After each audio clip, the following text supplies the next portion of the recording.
vrem să transmitem un mesaj de pace și de grijă pentru casa noastră comună, care este planeta Pământ.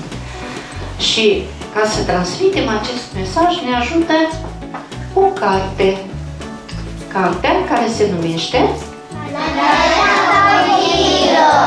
este Cartea Planeta Copiilor, scrisă de doamna Mariana Lucinske.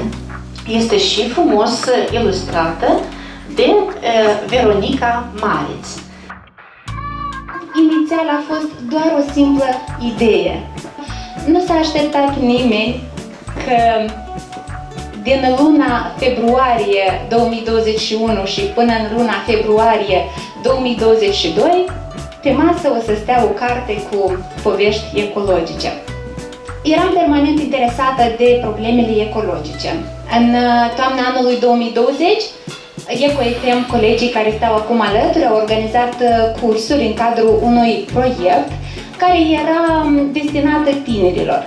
Și atunci, informația aceea era pentru liceeni și vârsta gimnazială. Dar pentru voi, cei micuți, era prea dificilă. Deci de aici a apărut ideea cu povești, fiindcă citind foarte multe cărți feciorilor, am început să înregistrez povești audio. După ce a apărut ideea, în ideea noastră a crezut Asociația Presiei Independente și Uniunea Europeană împreună cu GIZ.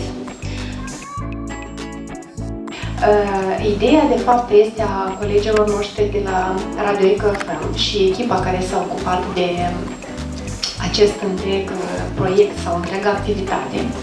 Noi însă, colegii de la Asociația Presiei Independente, am vrut să fim cumva solidari.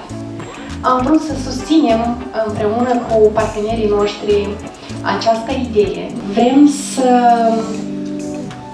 aducem această carte ca și un mesaj de prietenie, de ce nu, față de natură.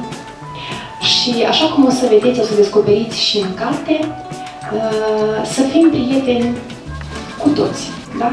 Și nu numai cu cei din jurul nostru, dar în primul rând să fim prieteni cu florile, cu copacii, cu soarele, cu tot ce ne înconjoară.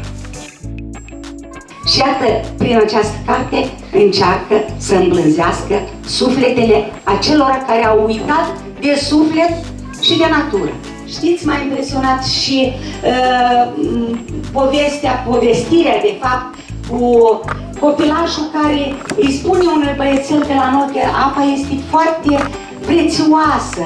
Undeva, unde voi nici nu vă dați seama, sunt locuri pe planetă unde apa costă cât aurul. Frumos ați trecurat în final, dragi copii, fiți atenți, iubiți animalele, sădiți câte un copac în fiecare primăvară și veți ajuta aceste planete.